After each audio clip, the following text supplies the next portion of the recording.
بسم اللہ الرحمن الرحیم۔ السلام علیکم ورحمۃ اللہ وبرکاتہ۔ پانچ چیزوں کا سبب بنتی ہیں۔ آج کی اس ویڈیو میں 5 ایسی چیزیں ذکر کی جائیں گی کہ جن کو اختیار کرنے سے 5 اور چیزیں وجود میں آ جاتی ہیں، تو اس لیے فرمایا 5 چیزوں کا سبب بنتی ہیں۔ مزید ہماری اسلامی ویڈیو حاصل کرنے کے لیے ہمارا چینل اسلامی ذخائر اینڈ وظائف کو سبسکرائب کریں، دوست احباب تک شیئر کریں۔ آپ کے ذریعے سے یہ نیک بات دوسروں تک پہنچے گی۔ جس طریقے سے آپ کو عمل کرنے کا ثواب ملے گا، اس طریقے سے جو دیگر حضرات ان چیزوں کو دیکھ کر اس پر عمل کریں گے، گناہوں سے بچیں گے، تو ان کو ثواب ملے گا، آپ حضرات کو نیک بات شیئر کرنے کا ثواب ملے گا۔ ویڈیو سماعت فرمائیں، ملاحظہ فرمائیں کہ 5 چیزوں کا سبب بنتی ہیں۔ ان میں سے پہلی چیز بد نظری زنا کا سبب بنتی ہے۔ چنانچہ قرآن مجید میں اور احادیث مبارکہ میں بد نظری سے بڑی سختی سے منع کیا گیا۔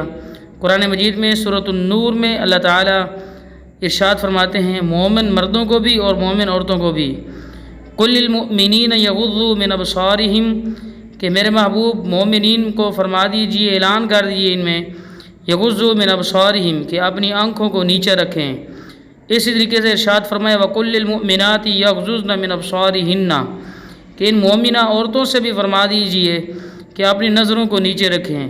تو جب بد نظری ہوتی ہے تو یہ بد نظری یہ زنا کا سبب بنتی ہے۔ بد نظری کی وجہ سے انسان کے دل و دماغ میں گناہ پیدا ہوتا ہے، اس کے بعد پھر انسان کا گناہ بڑھتا رہتا ہے یہاں تک کہ وہ زنا کا سبب بن جاتا ہے۔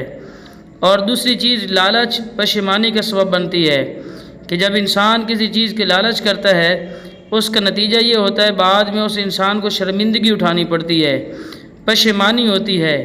تو لالچ کے بارے میں جیسے ہم بڑوں سے سنتے بھی ہیں کہ لالچ بری بلا ہے، لالچ نہیں کرنا چاہیے، تو لالچ یہ پشیمانی کا، پریشانی کا سبب بنتا ہے۔ اس وجہ سے لالچی انسان جو ہوتا ہے وہ کسی کو پسند بھی نہیں ہوتا۔ تیسری بات جو ارشاد فرمائی، قناعت اطمینان کا سبب ہوتا ہے۔ آج ہر بندہ مہنگائی کی وجہ سے پریشان ہے، اپنی تنخواہ کو بڑھانے کے چکروں میں ہوتا ہے، آمدنی کو بڑھانے کے چکروں میں ہوتا ہے۔ تو اگر انسان اپنے اخراجات کم کرے، اپنی تنخواہ کو پر گزارا کرے، قناعت کرے، تو وہ بندہ مطمئن ہوتا ہے۔ تو قناعت کرنا یعنی جتنی آمدنی ہے اسی میں اپنے اخراجات کو پورا کرنا، اس سے انسان کا دل مطمئن رہتا ہے۔ اور چوتھی بات جو ارشاد فرمائی، کثرت سفر علم میں اضافے کا سبب بنتا ہے۔